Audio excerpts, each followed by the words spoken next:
Praise the Lord. Hallelujah.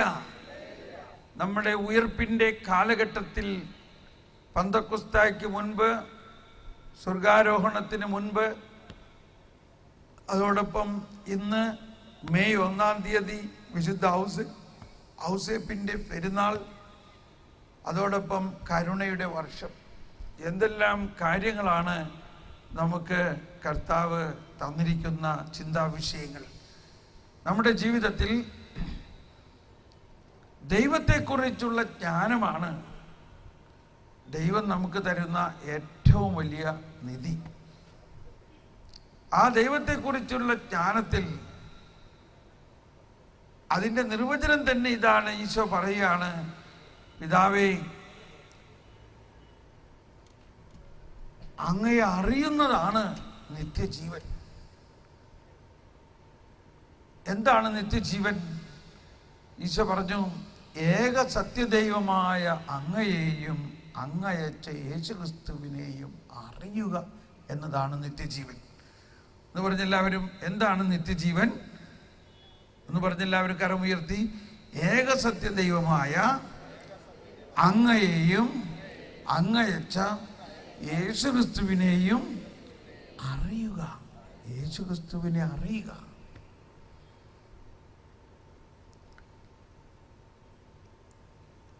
ഈ വർഷം കരുണയുടെ വർഷമായിട്ട് നമ്മുടെ ഏറ്റവും പ്രധാന മുദ്രാവാക്യം ഇതാണ്: പിതാവ് കരുണയായിരിക്കുന്നത് പോലെ നമ്മളെല്ലാവരും കരുണയാകണം.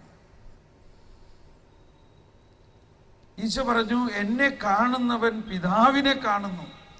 അപ്പോൾ ഈശോ കരുണാസമ്പന്നനായ ആ പിതാവിൻ്റെ അവതീർണ വചനം, ആ കരുണാസമ്പന്നനായ പിതാവിൻ്റെ മനുഷ്യാവതാരം ചെയ്തപ്പെട്ട കരുണയുടെ അവതാരമാണ് ഈശോ. ഇതിനെക്കുറിച്ചൊക്കെ നമ്മൾ ഇനി വിശദമായിട്ട് പഠിക്കാൻ പോവുകയാണ്. നമ്മൾ കരുണയുടെ വർഷം കൊണ്ടാടുന്നു, കരുണയുടെ കവാടം തുറന്നിരിക്കുന്നു. എന്നാൽ ഈ കരുണയായ കർത്താവ് നമ്മുടെ ഉള്ളിൽ തുറന്നിരുന്നിട്ട് എത്ര നാളായി? ദിവ്യകാരുണ്യനാഥൻ, ആ കരുണാസമ്പന്നനായ ദൈവം എമ്മാനുവേലായി നമ്മൾ ഓരോരുത്തരിലും വസിക്കുന്നുണ്ടോ? ഉണ്ടോ? നമ്മൾ ഓരോരുത്തരിലും വസിക്കുന്നുണ്ട്. പിന്നെ എന്തുകൊണ്ടാണ് നമ്മളിൽ കരുണ ഒഴുകാത്തത്? ഇതെല്ലാം നമ്മുടെ ചിന്താവിഷയമാണ്. നമ്മളിൽ കരുണ ഒഴുകും. ഈ ദിവസങ്ങളിൽ നമ്മൾ മറ്റുള്ളവരോട് കരുണ കാണിക്കും. നമ്മൾക്കും കരുണ ലഭിക്കും. നമ്മുടെ ക്രിസ്തീയ ആധ്യാത്മികതയുടെ ഏറ്റവും വലിയ രഹസ്യം ഇതാണ്: ദൈവം കരുണയാണ് എന്നുള്ളതാണ്. എന്നാൽ 2016 വർഷമായപ്പോഴാണ് പരിശുദ്ധ പിതാവിന് തന്നെ പരിശുദ്ധാത്മാവ് ശക്തമായ ഒരു പ്രചോദനം കൊടുക്കുകയാണ്. നമ്മൾ ഇങ്ങനെയൊന്നും പോയാൽ പോരാ. സഭ വലിയൊരു സഭയായി മാറി. സഭയ്ക്ക് എന്തോരം വിദ്യാലയങ്ങളും എന്തെല്ലാം പ്രസ്ഥാനങ്ങളും ഉണ്ട്. ഇത് വലിയൊരു വിദ്യാലയ അങ്കണത്തിലാണ് ഈ കൺവെൻഷൻ. ഈ വിദ്യാലയം നടത്താൻ വേണ്ടി രാപകൽ അധ്വാനിക്കുന്ന സിസ്റ്റർമാരും. ഇതൊക്കെ വളരെ നല്ല കാര്യമാണ്. പക്ഷേ 2016 വർഷമായപ്പോൾ പരിശുദ്ധാത്മാവ് പറയുകയാണ്, ഇതെല്ലാത്തിലും കരുണ ഒഴുകണം.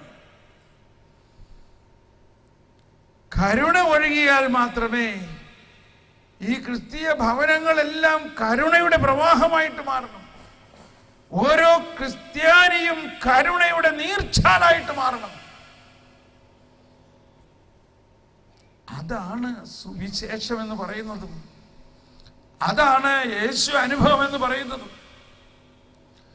ഇതിനെക്കുറിച്ച് ഒരു ക്ലാസ് കൊണ്ടോ ഒരു ദിവസം കൊണ്ടോ ഒന്നും അത് മനസ്സിലാവില്ല എന്ന് പിതാവിനറിയാം. അതുകൊണ്ട് ഒരു വർഷം മുഴുവനും ഇതിനെക്കുറിച്ച് പഠിക്കണം. ഇത് പഠിച്ചത് കൊണ്ട് കാര്യമായില്ല, അതൊന്ന് പ്രാവർത്തികമാക്കണം.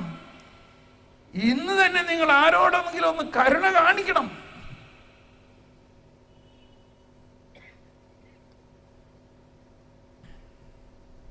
Praise the Lord. ഇത് വാസ്തവത്തിൽ എളുപ്പമുള്ള കാര്യമാണ്. പക്ഷെ നമ്മൾക്ക് അതിനുള്ള ജ്ഞാനവും അതിനുള്ള ആത്മീയ ശക്തിയും കിട്ടിയാൽ മാത്രമേ അത് എളുപ്പമാകുള്ളൂ. ജ്ഞാനം വലിയൊരു വിഷയമാണ് ഇവിടെ. മാനുഷിക ജ്ഞാനം അനുസരിച്ച് തെറ്റ് ചെയ്യുന്നവനെ ഉടനെ ശിക്ഷിക്കണം. മാനുഷിക ജ്ഞാനം അനുസരിച്ച് തെറ്റ് ചെയ്യുന്നവന്റെ തെറ്റ് ഉടനെ പറഞ്ഞു കൊടുക്കണം. അത് കരുണയല്ല. അത് കരുണയല്ല.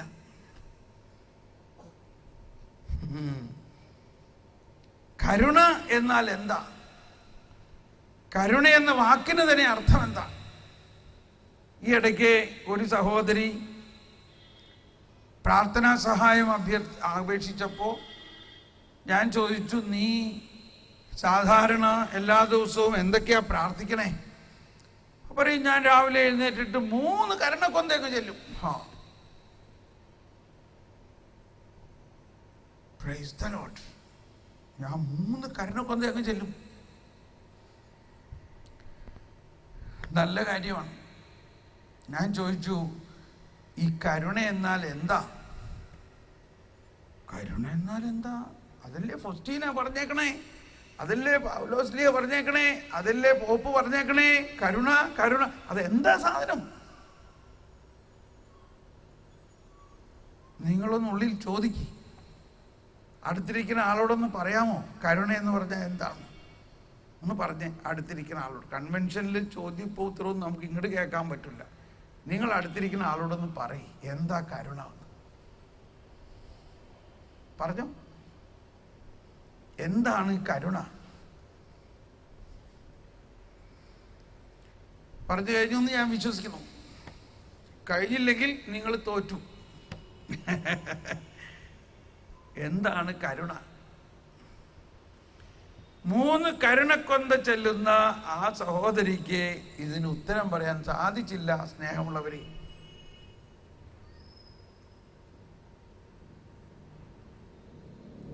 ഇതാണ്.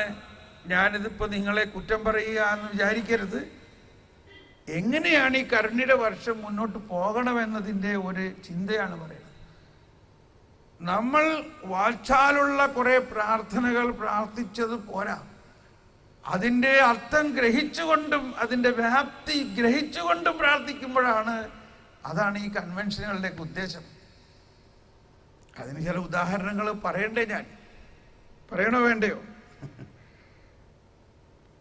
അപ്പൊ ഞാൻ ആ സഹോദരിയോട് പറഞ്ഞു, സഹോദരി, കരുണ എന്നത് ദൈവത്തിന് പാപികളോടുള്ള സ്നേഹത്തിനാണ് കരുണ എന്ന് പറയുന്നത്. എന്ന് പറഞ്ഞ എല്ലാവരും, ദൈവത്തിന് പാപികളോടുള്ള സ്നേഹം. അപ്പൊ അവളൊന്ന് ചൊടിച്ചിട്ട് പറയാണ്, എന്തീ പറയണേ? ഈ കള്ളുകുടിയനും പെണ്ണുപിടിയനും ഒക്കെ സ്വർഗത്തിൽ പോകുന്നോ?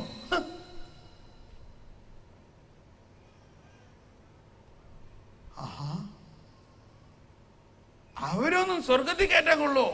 അവർക്ക് വേണ്ടിയുള്ളതല്ലേ നരകം. എല്ലാ ദിവസവും പള്ളിയിൽ പോയി വിശുദ്ധ കുർബാന സ്വീകരിച്ച് വിശുദ്ധ ബലി അർപ്പിച്ച് വിശുദ്ധ കുർബാന സ്വീകരിക്കുകയും എല്ലാ ദിവസവും 3 കരുണക്കൊന്ത പ്രാർത്ഥിക്കുകയും ചെയ്യുന്ന ഒരു വിശ്വാസിയുടെ ഉത്തരമാണിത് കേട്ടത്. അപ്പൊ ഞാൻ പറഞ്ഞു, എൻ്റെ പിതാവേ, നന്നായി ഈ കരുണയുടെ വർഷം പ്രഖ്യാപിച്ചത്. ഈ കള്ളുകുടിയനും പെണ്ണുകുടിയനെയൊക്കെ സ്വർഗത്തിൽ പോകുന്നോ? അവനൊക്കെ സ്വർഗത്തിൽ കയറ്റാൻ കൊള്ളോ? അവനുള്ളതല്ലേ നരകം. ഇപ്പൊ ചിലര് തലയാട്ടനുണ്ടല്ലോ. അപ്പൊ പിന്നെ കരുണ എന്ന് പറഞ്ഞാൽ എന്താ? ദൈവത്തിന്റെ കരുണ എന്ന് പറയുന്നത് ഈ പാപികളെ സ്നേഹിച്ച് അവരിലേക്ക് ദൈവത്തിന്റെ കാരുണ്യം ഒഴുക്കി അവരെ രക്ഷിച്ച് സ്വർഗത്തിലേക്ക് കൊണ്ടുപോകുക എന്നതാണ്. നമ്മൾ ഓരോ കരുണക്കൊന്ത ചെല്ലുമ്പോഴും ലോകം മുഴുവനും വേണ്ടിയാണ് നമ്മൾ പ്രാർത്ഥിക്കുന്നത്. ഈശോയുടെ അതിദാരുണമായ പീഠാസഹനത്തെ പ്രതി ഞങ്ങളോടും ലോകം മുഴുവനോടും കരുണയായിരിക്കണേ. അതായത് അവരെല്ലാവരും ചെയ്തിട്ടുള്ള മാരകമായ പാപമായാലും അവരെ അതെല്ലാം ഇളവ് ചെയ്ത് കൊടുത്ത് അവരെ രക്ഷിക്കണേ. നമ്മൾ മാതാവിൻ്റെ കൊന്ത ചെല്ലുമ്പോൾ ഓരോ പ്രാർത്ഥന ഇതാണ്.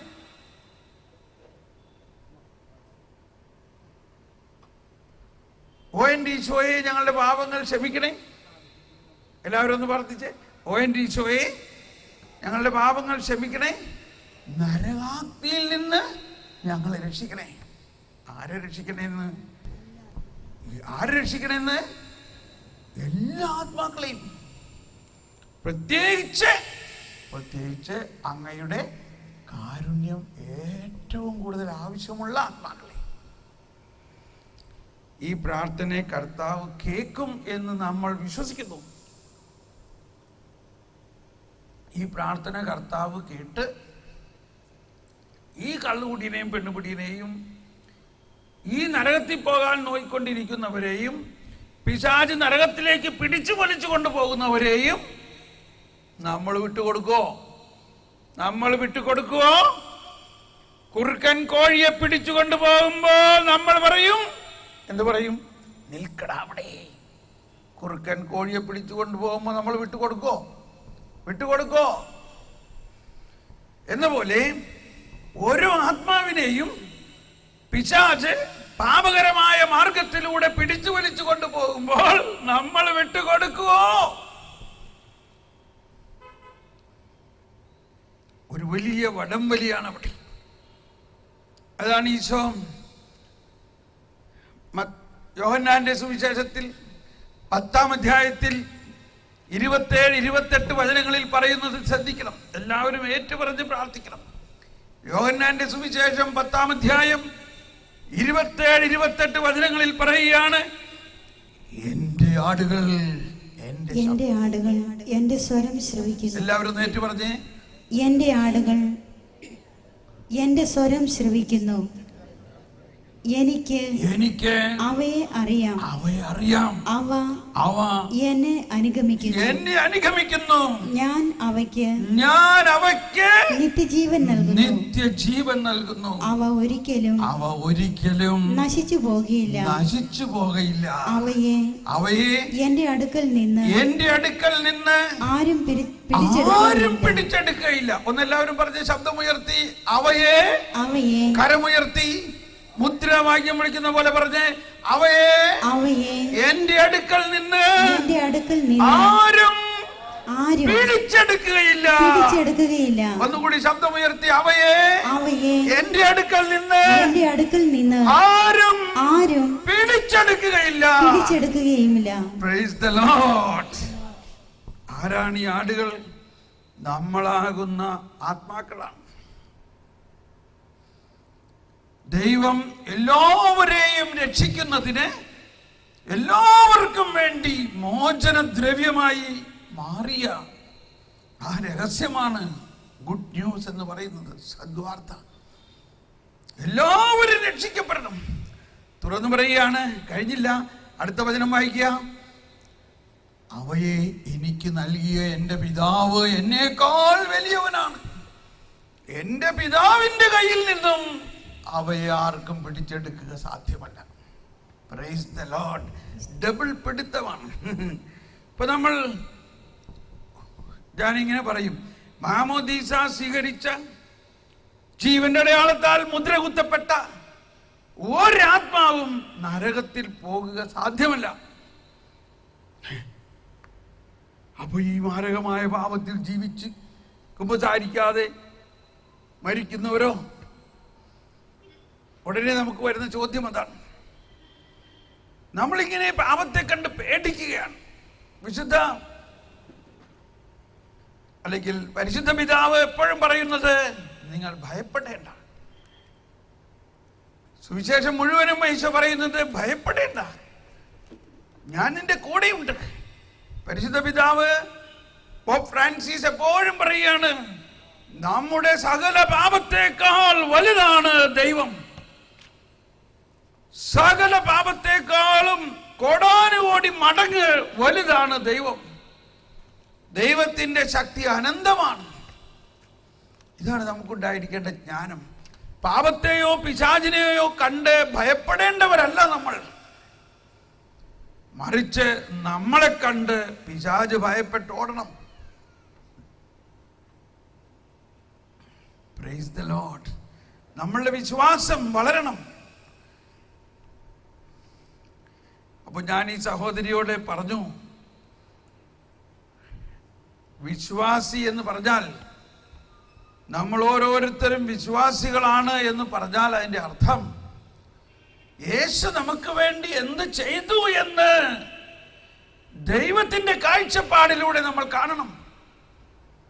മനുഷ്യന്റെ കാഴ്ചപ്പാട് എപ്പോഴും ഫരിസേയർക്കുണ്ടായിരുന്ന ഒരു കാഴ്ചപ്പാടാണ്. അപ്പോൾ സുവിശേഷത്തിൽ ഉടനീളം കാണുന്ന ഒന്നാണ്, ഫരിസേയർ നിയമജ്ഞർ പാപികളെ അന്വേഷിച്ച് നടക്കുകയും അവരെ കല്ലെറിഞ്ഞ് കൊല്ലുക വരെ ചെയ്യുന്നു. അവരെ അന്വേഷിക്കുന്നു, അവരെ കുറിച്ച് പരാതി പറയുന്നു, അവരെ അവഹേളിക്കുന്നു, അവരെ കല്ലെറിഞ്ഞ് കൊല്ലുന്നു. എന്നാൽ നല്ല ഇടയനായ ഈശോയും പാപികളെ അന്വേഷിക്കുന്നു. എന്തിനാ അവരെ അന്വേഷിക്കുന്നത്? അവരെ തോളിലേറ്റി രക്ഷിച്ച് തിരിച്ചു കൊണ്ടുവരാനാണ്. പാപിയെയാണ് ദൈവം അന്വേഷിച്ചു വന്നിരിക്കുന്നത്. ആ പാപിയെ അന്വേഷിച്ചു വന്ന് അവനെ തോളിലേറ്റുന്നു. അപ്പൊ ഞാൻ ആ സഹോദരിയോട് പറഞ്ഞു,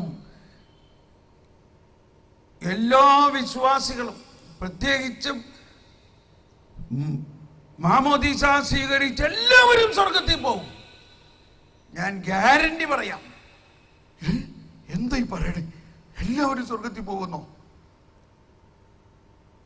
എന്നാ പിന്നെ സുവിശേഷം പറയേണ്ട ആവശ്യം എന്താ? ഇങ്ങനെയൊക്കെയുള്ള ചോദ്യങ്ങളാ വരണേ.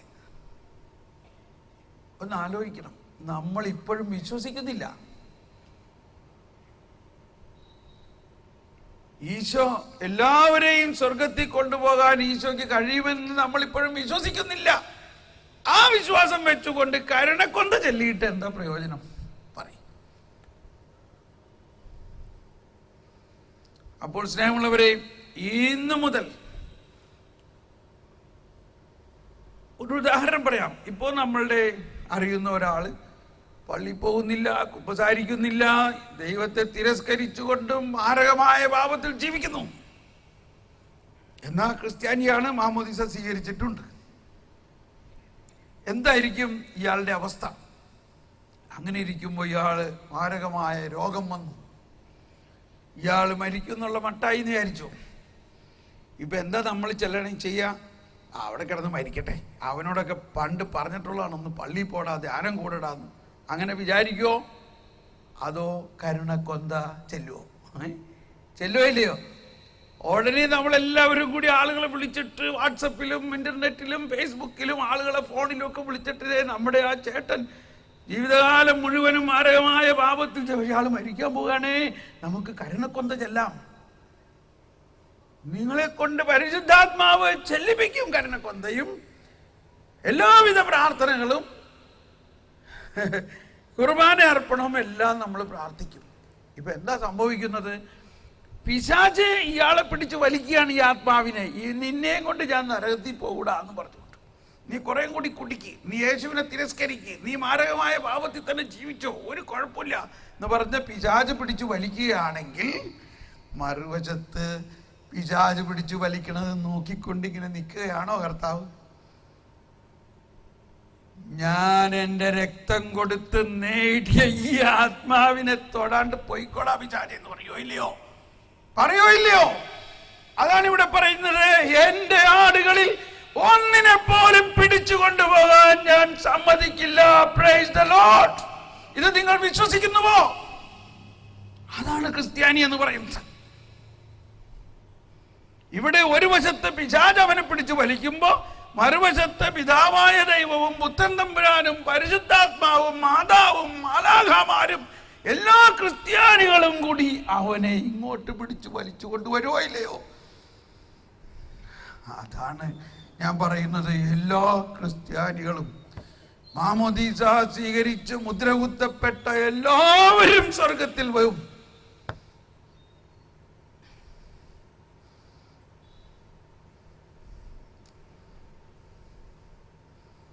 വിശ്വസിക്കാൻ പറ്റില്ല അല്ലേ? വിശ്വസിക്കാൻ പറ്റുന്നില്ലെങ്കിൽ പ്രാർത്ഥിക്കണം, കർത്താവേ ജ്ഞാനം നൽകണേന്ന് പ്രാർത്ഥിക്കണം. കരുണ, ദൈവത്തിൻ്റെ കരുണയ്ക്ക് വിശ്വാസം പോലും വേണ്ട. കരുണയും കൃപയും. കൃപ എന്താണ്? കൃപ അത് നമുക്ക് പിന്നീട് പറയാം. വിശ്വാസം വഴി കൃപയാലാണ് നാം രക്ഷിക്കപ്പെടുന്നത് എന്നാണ് എല്ലാ സ്ഥലത്തും നമ്മൾ പറയുന്നത്. എന്നാൽ കരുണയ്ക്ക്, ഒരുവന് കരുണ ലഭിക്കുന്നതിന് അവന് വിശ്വാസം പോലും വേണ്ട. Praise the Lord. ഉദാഹരണത്തിന് മത്തായിയുടെ വീട്ടിലേക്ക് കർത്താവ് വിശ്വസിക്കുക അങ്ങോട്ട് കടന്നു ചെല്ലുകയാണ്. മത്തായി വിശ്വാസിയായിരുന്നോ? ചുങ്കക്കാരനും പാപിയുമായ മത്തായി വിശ്വാസിയായിരുന്നോ? അല്ല.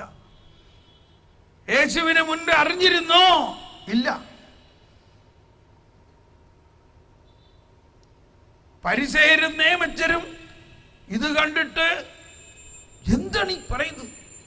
ഈ ചുങ്കക്കാരൻ പാപിയായ മത്തായിയുടെ വീട്ടിലേക്ക് നിങ്ങളുടെ ഗുരു കടന്നു ചെന്നിരിക്കുന്നു, ഇത് എന്താണത്? ഇത് കേട്ടിട്ട് ഈശോ മത്തായിയുടെ വീട്ടിൽ നിന്ന് ഇച്ചിരി പുറത്ത് വന്നിട്ട് പറയാണ്, അതെ ശ്രദ്ധിക്കണം, ഞാൻ വന്നത് നീതിമാന്മാരെ തേടിയല്ല, പാപികളെ തേടിയാണ്. നിങ്ങൾ പോയി പഠിക്കുവിൻ. നിങ്ങൾ പോയി പഠിക്കാൻ, പള്ളിക്കൂടത്തിലല്ല. നിങ്ങളുടെ വിശുദ്ധ ലിഖിതം എടുത്തു വെച്ചൊന്ന് പഠിക്കുക. പരിശുദ്ധാത്മാവിനോട് ചോദിക്കണം. ഞാൻ ആഗ്രഹിക്കുന്നത് ബലിയല്ല, കരുണയാണ്. അവരൊരുപാട് ബലിയർപ്പണം നടത്തുന്നു, കോലാടിനെ അർപ്പിക്കുന്നു, കാളക്കിടാങ്ങളെ അർപ്പിക്കുന്നു, ദഹന ബലി അർപ്പിക്കുന്നു. ഈ ബലിയർപ്പണങ്ങൾ കൊണ്ടൊന്നും ഞാൻ സംപ്രീതനാകുന്നില്ല. കരുണയുള്ള ഒരു ഹൃദയമാണ് എനിക്ക് വേണ്ടത്. ഓശയ പ്രവാചകന്റെ പുസ്തകത്തിൽ 6-ാം അധ്യായത്തിൽ 6-ാമത്തെ വചനം ഉദ്ധരിച്ചുകൊണ്ടാണ് ഈശോ നിയമവും പ്രവാചകന്മാരും അറിയാവുന്ന അവരോട് പറയാണ്, ഇന്ന വചനത്തിന്റെ അർത്ഥം എന്താണെന്ന് നിങ്ങളൊന്ന് പോയി പഠിക്ക്. ഞാൻ ആഗ്രഹിക്കുന്നത് ബലിയല്ല, കരുണയാണ്. രോഗിക്കാണല്ലോ വൈദ്യനെ കൊണ്ട് ആവശ്യം. സ്നേഹമുള്ളവരെ, 2 ആഴ്ചയ്ക്ക് മുമ്പ് അല്ലെങ്കിൽ ഒരു 3 ആഴ്ചയ്ക്ക് മുമ്പ് പരിശുദ്ധ പിതാവ് പോപ്പ് ഫ്രാൻസിസ് റോമിൽ നൽകിയ ഈ കരുണയുടെ വർഷത്തെക്കുറിച്ചുള്ള പ്രബോധനത്തിൽ ഇതേ മത്തായിയുടെ സുവിശേഷത്തിലെ മത്തായിയുടെ ജീവിതത്തെ എടുത്തുകൊണ്ട് പറയുകയാണ്, കർത്താവ് ഒരുവന്റെയും കഴിഞ്ഞ കാലത്തെ നോക്കുന്നേയില്ല. അവന്റെ കഴിഞ്ഞ കാലത്തെ നോക്കുന്നേയില്ല കർത്താവ്. ഫരിസേയരും നിയമജ്ഞരും മത്തായിയിൽ കാണുന്നത് അവന്റെ പാപവും അവനെ കുറിച്ചുള്ള എല്ലാ അശുദ്ധിയുമാണ് കാണുന്നതെങ്കിൽ, കർത്താവ് ഈശോ മിശിഹ മത്തായിയിൽ കാണുന്നത് ഒരു അപ്പസ്തോലനെയാണ്, ഒരു സുവിശേഷ കർത്താവിനെയാണ്, ഒരു രക്തസാക്ഷിയായ തൻ്റെ മാറിൽ രക്തം ഒഴുക്കിയ ഒരു വീര അപ്പസ്തോലനെയാണ് ഈശോ കാണുന്നത്. ഈശോ മത്തായിയുടെ പഴയ കഥ കാണുന്നേയില്ല. സ്നേഹമുള്ളവരെ, ഈശോയുടെ കണ്ണുകൾ മനുഷ്യരുടെ പാപങ്ങൾക്ക് നേരെ അന്ധമാണെന്നാണ് യേശയ്യാ പ്രവചനത്തിൽ പറയുന്നത്. യേശയ്യാ പ്രവാചകന്റെ പുസ്തകത്തിൽ 42-ാം അധ്യായം 18-ഉം 19-ഉം വചനങ്ങൾ നമുക്കൊന്ന് കേൾക്കാം. യേശയ്യാ പ്രവചനത്തിൽ 42-ാം അധ്യായത്തിൽ 19-ഉം 18ഉം 19ഉം വചനത്തിൽ പറയുന്നത് ഇതാണ്: ബധിരരെ കേൾക്കുവിൻ, ബധിരരെ കേൾക്കുവിൻ, അന്ധരെ നോക്കിക്കാണുവിൻ, അന്ധരെ നോക്കിക്കാണുവിൻ. എന്റെ ദാസനല്ലാതെ, എന്റെ ദാസനല്ലാതെ ആരുണ്ട് കുരുടനായി? ആരുണ്ട് കുരുടരായി? ഞാൻ അയക്കുന്ന ദൂതനെ, ഞാൻ അയക്കുന്ന ദൂതനെ പോലെ ബധിരൻ ആരുണ്ട്? ബധിരൻ ആരുണ്ട്? എന്റെ വിശ്വസ്തനെ പോലെ, എന്റെ വിശ്വസ്തനെ പോലെ, കർത്താവിന്റെ ദാസനെ പോലെ, കർത്താവിന്റെ ദാസനെ പോലെ കുരുടനായി ആരുണ്ട്? കുരുടനായ ആരുണ്ട്? അവൻ കണ്ടിട്ടും കാണുന്നില്ല, കണ്ടിട്ടും കാണുന്നില്ല, കേട്ടിട്ടും കേൾക്കുന്നില്ല, അവൻ കേട്ടിട്ടും കേൾക്കുന്നില്ല. കർത്താവ് കർത്താവ് തന്റെ നീതിയെ പ്രതി, തന്റെ നീതിയെ പ്രതി നിയമത്തെ ഉത്കൃഷ്ടമാക്കാൻ മഹത്വപ്പെടുത്താനും പ്രീതി കാണിച്ചു. Praise the Lord. ഈ വചനമൊന്നും നമ്മൾ അധികം വായിച്ചിട്ടില്ല. നമ്മൾ ഏശയ്യായിലെ ശിക്ഷയുടെ വചനവും പീഡിപ്പെടുത്തുന്ന വചനവും പേടിപ്പെടുത്തുന്ന വചനങ്ങളൊക്കെയാണ് വായിച്ചേക്കണേ. അങ്ങനെ പേടിച്ചിട്ട് നമ്മളിങ്ങനെ ഇരിക്കുകയാണ്. ഒരു ശിക്ഷിക്കുന്ന ദൈവം ഒരു പോലീസുകാരനെ പോലെ ലാത്തിയുമായിട്ട് കുറ്റം അന്വേഷിച്ച് നടക്കുന്ന ദൈവം അല്ല കർത്താവ്. എന്റെ ദാസൻ എന്ന് യേശയ്യാ പ്രവചനത്തിൽ ഒരുപാട് സ്ഥലങ്ങളിൽ പറയുന്നത് വരാനിരിക്കുന്ന യേശയ്യായെ പ്രവചിച്ചിരിക്കുന്നത് വരാനിരിക്കുന്ന യേശുവിനെ കുറിച്ചാണ്. ആ യേശു വന്നു കഴിഞ്ഞു. ആ യേശുവിനെ കുറിച്ച് പറയുകയാണ്: അവൻ ആരുടെയും പാപം അന്വേഷിച്ച് നടക്കുന്നില്ല, അവൻ ആരുടെയും തിന്മ പറയുകയില്ല. എന്റെ ദാസനെ പോലെ അന്ധനായ ആരുണ്ട്? കാരണം യേശു വന്നിരിക്കുന്നത് എല്ലാവരുടെയും പാപം ഏറ്റെടുത്ത് അത് മാറ്റിക്കളയാനാണ്. ഇനി അതിന് തികഞ്ഞു തന്നെ അവൻ എന്താ ചെയ്യണേ? അവൻ അങ്ങനെ ചെയ്തത് എന്തുകൊണ്ട്? ഇവൻ ഇങ്ങനെ ചെയ്തത് എന്തുകൊണ്ട്? അവന് അതിന് തക്ക ശിക്ഷ കിട്ടണം. ഇന്ന് ഇതുപോലെ യേശു ചിന്തിക്കുന്നേയില്ല. ഇപ്പോ ഇവിടെ ഇരിക്കുന്ന ചിലർക്ക് ഒരു അത്ഭുതം തോന്നുന്നു. ഇതെന്താ നീ കേൾക്കണേ? ഇത് ഇന്നേ വരെ കേട്ടിട്ടില്ലല്ലോ. നമ്മൾ ഇന്നേ വരെ കേട്ടേക്കണത് എന്താ? നീ 10 പ്രമാണങ്ങൾ ശരിക്ക് പാലിച്ചില്ലെങ്കിൽ നീ നരകത്തിൽ പോകും, നീ തിന്മ ചെയ്യുകയാണെങ്കിൽ നരകത്തിൽ പോകും. അതിലെ സുവിശേഷമുണ്ടോ? അതൊരു ശിക്ഷയുടെ വിശേഷമാണ്. സുവിശേഷം എന്ന് പറഞ്ഞാൽ ദൈവം വന്നിരിക്കുന്നത് ശിക്ഷിക്കാനല്ല, രക്ഷിക്കാനാണ്. ദൈവം വന്നിരിക്കുന്നത് എന്തിനാണ്? ശിക്ഷിക്കാനല്ല, രക്ഷിക്കാനാണ്. മനുഷ്യനിൽ ഉള്ള സകല പാപത്തിൻ്റെയും മൂല കാരണം എവിടെ നിന്നാണ്? അവനല്ല അതിൻ്റെ മൂല കാരണം, അത് ഉത്ഭവപാപമാണ് അതിൻ്റെ മൂല കാരണം. ഉത്ഭവപാപം ഉണ്ടായത് എങ്ങനെയാണ്? ഉത്ഭവപാപം ആദവും ഹവ്വയും പാപം ചെയ്തതിലൂടെയാണ് ഉത്ഭവപാപം ഉണ്ടായത്. ഇത് നമ്മുടെ കുറ്റമാണോ? പറയും. ഇത് എൻ്റെ നിങ്ങളുടെ കുറ്റമാണോ? നിങ്ങൾ ആരുടെയെങ്കിലും കുറ്റമാണോ ഉത്ഭവപാപം ഉണ്ടായത്? ഇപ്പൊ ആർക്കോ ഇങ്ങനെ തോന്നാണ്, എൻ്റെ ബ്രദറെ ഇങ്ങനെയൊക്കെ പറയുകയാണെങ്കിൽ പിള്ളേരൊക്കെ കൂടുതൽ പാപം ചെയ്യൂട്ടോ, അങ്ങനെയൊക്കെ പറയല്ലേ, അവരൊന്ന് പറഞ്ഞ് പേടിപ്പിക്കൊന്ന്. എൻ്റെ ഒരു സുഹൃത്ത്, ഒരു അച്ഛൻ പറഞ്ഞു, തോമസ് പോളെ 3 തരത്തിലുള്ള ധ്യാനമാണുള്ളത്. ഒന്ന് പേടിപ്പിക്കുന്ന ധ്യാനം, വേറൊന്ന് പീഡിപ്പിക്കുന്ന ധ്യാനം, മറ്റൊന്ന് പഠിപ്പിക്കുന്ന ധ്യാനം. എന്ത് ധ്യാനം നിങ്ങൾക്ക് വേണ്ടേ? പേടിപ്പിക്കുന്ന ധ്യാനം വേണോ? പീഡിപ്പിക്കുന്ന ധ്യാനം വേണോ? പഠിപ്പിക്കുന്ന ധ്യാനം വേണോ? പറയും. ആശയം മനസ്സിലായല്ലോ. നമ്മൾ ഈ ഓരോ കൺവെൻഷനുകളും ധ്യാനങ്ങളിലൂടെയും പഠിക്കുകയാണ്. പുതിയ പുതിയ കാര്യങ്ങൾ പഠിക്കുന്നു. ഒരു സ്ഥലത്ത് നമ്മൾ കേട്ടു, ഇന്ന ചെയ്യുകയാണെങ്കിൽ നിങ്ങൾ നരകത്തിൽ പോകും. വേറൊരു സ്ഥലത്ത് കേട്ട്, നിങ്ങളുടെ കുടുംബത്തിൻ്റെ ഈ പ്രശ്നങ്ങളുടെ എല്ലാം കാരണം നിങ്ങളുടെ പൂർവ്വപിതാക്കന്മാർ ചെയ്ത പാപത്തിൻ്റെ പരിണത ഫലമാണ്. എന്നാൽ ഇപ്പൊ കേൾക്കണം, ആ പരിണത ഫലങ്ങളെല്ലാം കർത്താവ് ഈശോമിശിഹ ഏറ്റെടുത്തു. കർത്താവ് ഈശോമിശിഹ എന്ത് ചെയ്തു? ഇതിൻ്റെ ഇടയ്ക്ക് നമ്മൾ ഈ വലിയ ആഴ്ചകളും ഇവിടെ കടന്നു വന്നു, ഉയർപ്പ് കഴിഞ്ഞു. എന്തിനാണ് ഈശോമിശിഹ വന്നത്? ഈശോ മിശിഹ വന്നിട്ട് എന്ത് ചെയ്തു? ഈശോ മിശിഹ വന്നിട്ട് ആദമപ്പാപ്പൻ മുതലുള്ളവരുടെ ആ ഉത്ഭവപാപവും ആ പാപത്തിന്റെ പരിണത ഫലങ്ങളും അതിന്റെ ശിക്ഷയും അതിന്റെ ശാപവും തൻ്റെ ശരീരത്തിൽ ഏറ്റെടുത്ത് കുരിശിൽ അതിന് പരിഹാരം ചെയ്തു. ഇതിൽ നമ്മുടെ അപ്പാപ്പന്മാരുടെ പാപം ഉണ്ടായിരുന്നോ? ഉണ്ടായിരുന്നോ?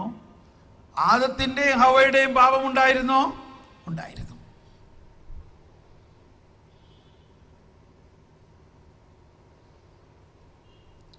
അങ്ങനെ ഇവക്കെല്ലാം പരിഹാരം ചെയ്തു എന്ന് പറഞ്ഞാൽ ഇന്നുള്ളവരുടെ പാപത്തിനും പരിഹാരം ചെയ്തു.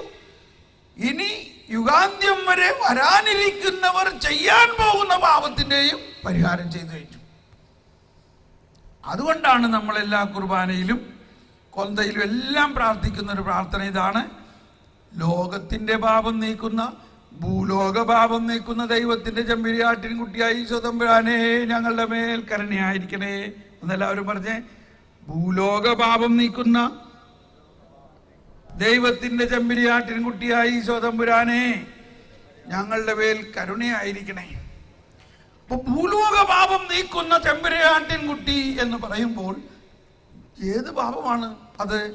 ഭൂലോക പാപങ്ങൾ എന്നല്ല പറയുന്നത്, ഭൂലോക പാപം. ഭൂലോക പാപം നീക്കുന്ന ദൈവത്തിന്റെ ചെമ്പരിയാട്ടിൻ കുട്ടി ഇതാ എന്ന് വിശുദ്ധ യോഹന്നാന്റെ സുവിശേഷത്തിൽ സ്നാപക യോഹന്നാൻ യേശുവിനെ പരിചയപ്പെടുത്തുന്നതാണ്. ലോകത്തിന്റെ പാപം നീക്കുന്ന ദൈവത്തിന്റെ ചെമ്പരിയാട്ടിൻ കുട്ടിയാണ്. ലോകത്തിന്റെ പാപം എന്ന് പറയുന്നത് ഏറ്റവും പ്രധാനമായി ഉത്ഭവ പാപമാണ്. ഇന്ന് നമ്മൾ അനുഭവിക്കുന്ന പാപമെല്ലാം ഉത്ഭവ പാപത്തിന്റെ പരിണത ഫലങ്ങളാണ്. ലോകത്തിന്റെ പാപം എന്ന് പറയുന്നത് ഉത്ഭവ പാപവും അതിൻ്റെ തുടർന്നുണ്ടായിട്ടുള്ള പരിണത ഫലങ്ങളുമാണ് അടങ്ങുന്നതാണ് ലോകത്തിന്റെ പാപം. ഈശോ കുരിശിൽ, അല്ലെങ്കിൽ ഈശോ ഗത്സമനി മുതൽ, അല്ലെങ്കിൽ ഈശോയുടെ ജീവിതം മുഴുവനും യേശു പാപത്തിന്റെ പരിഹാരമായിട്ട് ജീവിക്കുകയും മനുഷ്യരുടെ പാപത്തിന് പരിഹാരം ചെയ്തുകൊണ്ട് അവനെ മോചനദ്രവ്യമായി തൻ്റെ ജീവൻ കൊടുത്തുകൊണ്ട് മനുഷ്യനെ അവൻ്റെ പാപത്തിൽ നിന്നും ശിക്ഷയിൽ നിന്നും ഒഴിവാക്കി രക്ഷിച്ചു. ഇപ്പൊ എൻ്റെ മകൻ പന്ത് കളിച്ചുകൊണ്ടിരിക്കുമ്പോൾ ബോളടിച്ച് അടുത്ത വീട്ടിലെ ആളുടെ ജനൽ പൊട്ടിച്ചു. അയാൾ ഇറങ്ങി വന്നിട്ട് അലറിക്കൊണ്ട് പോരുവാണ്, ഇവനെ അടിക്കണം, അവനെ കൊല്ലണം, അവനെ അടിക്കണം. ഞാൻ ദൈവാധീനത്തിന് അവിടെ വന്ന് പെട്ടു. ഞാൻ പറഞ്ഞു, ക്ഷമിക്കണം ദൈവം, അതെൻ്റെ മകനാണ്, അവൻ എന്ത് തെറ്റാണ് ചെയ്തത്, അവൻ അടിച്ച് ജനലടിച്ചത് എത്ര കാശാവുന്നറിയാമോ അതിന്? ശരിയാണ് സാറേ, അതിനെന്ത് വേണമെങ്കിലും പരിഹാരം ഞാൻ ചെയ്തോളാം. അതിന് എൻ്റെ ഉത്തരവാദിത്വമാണത്. എൻ്റെ മകനാണ് അത് ചെയ്തത്. അവൻ കളിച്ചപ്പോൾ അങ്ങനെ ഒരു അബദ്ധം പറ്റിപ്പോയി. അതുകൊണ്ട് അവനെ ഒന്നും ചെയ്യരുത് ദയവ് ചെയ്ത്. 10,000 രൂപ വേണോ ശരിയാക്കാൻ? ശരി സാറേ, 10,000-ന് 12,000 ഞാൻ തന്നേക്കണം. ഓക്കെ, എന്നാ ശരി. കേസ് കഴിഞ്ഞോ? കേസ് കഴിഞ്ഞോ? കേസ് കഴിഞ്ഞു. ഇപ്പോ തിന്മ ചെയ്ത എൻ്റെ മകൻ കേസിൽ നിന്ന് ഒഴിവായോ ഇല്ലയോ? ഒഴിവായി. അവൻ്റെ തിന്മയ്ക്ക് പിഴയടച്ചത് ആരാ? അവൻ്റെ അപ്പച്ചൻ. ഇതാണ് വാസ്തവത്തിൽ കർത്താവ് ഈശോ മിശിഹ ചെയ്തത്. പാപം ചെയ്ത മനുഷ്യർക്കെല്ലാവരുടെയും അവരെല്ലാവരും പ്രതിക്കൂട്ടിലിരിക്കെ, അവരെല്ലാവരും ബന്ധനത്തിലിരിക്കെ, അതാണ് ഈശോ പറഞ്ഞത്, ബന്ധിതർക്ക് മോചനം നൽകാൻ വേണ്ടിയാണ് എന്നെ അയച്ചിരിക്കുന്നത്. അവരവർ ചെയ്ത പാപം മൂലം ബന്ധനത്തിലായിരിക്കെ പിതാവായ ദൈവം മോചനദ്രവ്യമായിട്ട് യേശുവിനെ വിട്ടു തന്നുകൊണ്ട്, യേശു തൻ്റെ ജീവരക്തം കൊടുത്തുകൊണ്ട് മോചനദ്രവ്യമായിട്ട് കൊടുത്ത് നമ്മളെല്ലാവരെയും നമ്മുടെ ശിക്ഷയിൽ നിന്ന് ഒഴിവാക്കി. അതാണ് കരുണ എന്ന് പറയുന്നത്. കരുണ. കരുണ എന്ന് പറയുന്നത് അതാണ്. നമ്മുടെ ശിക്ഷയിൽ നിന്നും പാപത്തിൽ നിന്നും ഒഴിവാക്കി, പാപവും ഏറ്റെടുത്തു, ശിക്ഷയും ഏറ്റെടുത്തു. ലത്തീൻ കുർബാനയിൽ സമാധാന ആശംസയ്ക്ക് മുമ്പ് ഒരു പ്രാർത്ഥന ഇങ്ങനെയാണ്: കർത്താവേ, ഞങ്ങളുടെ പാപങ്ങൾ പരിഗണിക്കാതെ അങ്ങയുടെ സഭയുടെ വിശ്വാസത്തെ തിക്കൻ പാർത്തുകൊണ്ട് ഞങ്ങൾക്ക് സമാധാനം നൽകണമെന്ന്. കേട്ടോ, എന്താ പറയുന്നത്? ഞങ്ങളുടെ പാപങ്ങളെ പരിഗണിക്കാതെ. കർത്താവിൻ്റെ കരുണ മനുഷ്യന്റെ പാപങ്ങളെ പരിഗണിക്കുന്നില്ല എന്നുള്ളതാണ്.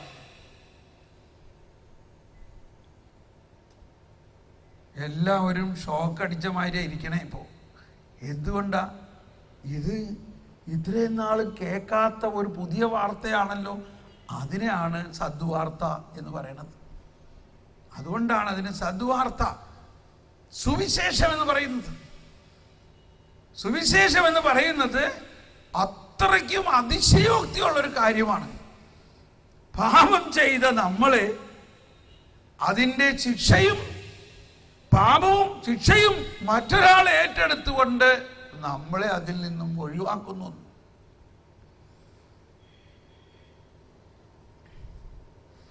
അതുകൊണ്ടാണ് ഈശോ പറഞ്ഞത്, നിങ്ങൾ പോയി പഠിക്കുവിൻ, ഞാൻ കരുണയാണ് ആഗ്രഹിക്കുന്നത്, ബലിയല്ല.